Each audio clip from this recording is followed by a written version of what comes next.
კვლავ საქართველოს ღვინის ეროვნული სააგენტო, საქართველოს ეროვნული მუზეუმისა და ასოციაცია ქართული ღვინის ერთობლივი პროექტი ქართული ვაზისა და ღვინის კულტურის კვლევა დასრულდა. კვლევის შედეგად დასტურდება, რომ საქართველოს ღვინის უძველესი კერა. მეცნიერებს ამის თქმის საშუალებას ქვემო ქართლში სოფელ იმირის ტერიტორიაზე აღმოჩენილი ჩვენ წელთაღრიცხვამდე მე-6000 წლეულით დათარიღებული უძველესი ყურძნის წიბწები აცნობს. ველური ვაზი ადამიანმა პირველად საქართველოს ტერიტორიაზე მოიშინაურა და კულტურული ვაზისგან ღვინო დაწურა. ასეთია რამდენიმე წლიანი კომპლექსური კვლევის შედეგი ღვინის ეროვნული სააგენტოს, საქართველოს ეროვნული მუზეუმისა და ასოციაცია ქართული ღვინის ერთობლივი საერთაშორისო პროექტი ქართული ვაზისა და ღვინის კულტურის კვლევა რამდენიმე წლიანი მუშაობის შემდეგ დღეს დასრულდა.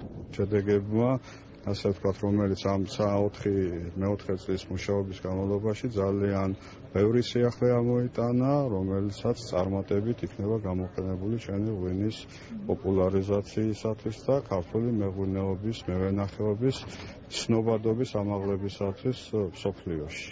პროექტის ყველაზე მნიშვნელოვანი შედეგი ქვემო ქართლში, სოფელ იმირის ტერიტორიაზე ჩვენ წელთაღრიცხვამდე მე-6000 წლეულით დათარიღებული უძველესი ყურძნის წიბწების აღმოჩენა და კერამიკული ჭურჭლის ანაფხეკებში აღმოჩენილი კულტურული ვაზის მტვრის მარცვლებია, რაც ამ ჭურჭელში ღვინის არსებობას ადასტურებს. ქართულ მეცნიერებთან ერთად მასში აქტიურად მონაწილეობდნენ პენსილვანიის, მილანის, ტორონტოს და კოპენჰაგენის ინსტიტუტის მკვლევარები. რამდენიმე წელია ჩვენ დიდი ინტერესით მონაწილეობთ ამ კვლევაში, აქტიურად ვმუშაობთ, ვეცნობით ყველა დეტალს. ეს არის უდიდესი აღმოჩენა, რომლითაც დაინტერესებული ვარ მე და ჩემი კოლეგები. აღმოჩენილი წიბწები საშუალებას გვაძლევს ვთქვათ, რომ საქართველოს პირველი ქვეყანა, სადაც ველური ვაზი ადამიანმა მოიშინაურა. ეს არ არის მხოლოდ არქეოლოგია, აქ ხდება ღვინის ისტორიის შესწავლა.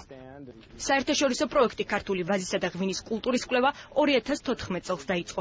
ნეოლითური ხანის ნასოფლარზე, გადაჭრილ გორაზე საველე არქეოლოგიური გათხრები ჩატარდა. მიმდინარეობდა საქართველოს ტერიტორიაზე აღმოჩენილი სხვადასხვა ისტორიული ეპოქების ვაზის ნაშთების ინტერდისციპლინარული კვლევა. ეხლა ეს ძველი გათხრები ფართობზე ვართ, სადაც 2 წლის წინ დაახლოებით აღმოჩნდა ყურძნის წიბწები კულტურული ვაზის ჯიშის. ეს არის უკვე დამჯდარი მიწათმოქმედი საზოგადოება, რომელიც გარდა მემინდვრეობისა უკვე ვენახის კულტურასაც გაეცნო ნელ-ნელა. ნაპოვნია ის უძველესი ქვევრი და წიბწა, რომელიც ადასტურებს, რომ საქართველოს ახლავს ღვინის სამშობლო. გამომდინარე აქედან ყველა ღვინის გზით შემოსული ტურისტი პირველ რიგში არ უნდა დაიწყოს თავისი ტურისტული მარშრუტი ამ კერიდან და არ დაამთავროს.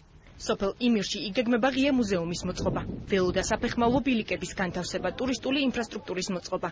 მუნიციპალიტეტს ტურისტული მარშრუტი და კონცეფცია უკვე შემუშავებული აქვს. ქვემო ქართლის ეს მნიშვნელოვანი ადგილი მალე ქვეყნის ტურისტულ რუკაზე გაჩნდება. ძეგლის შემდგომ შესწავლას ქართველი სპეციალისტები კოლეგებთან ერთად მომავალი წლიდან გააგრძელებენ.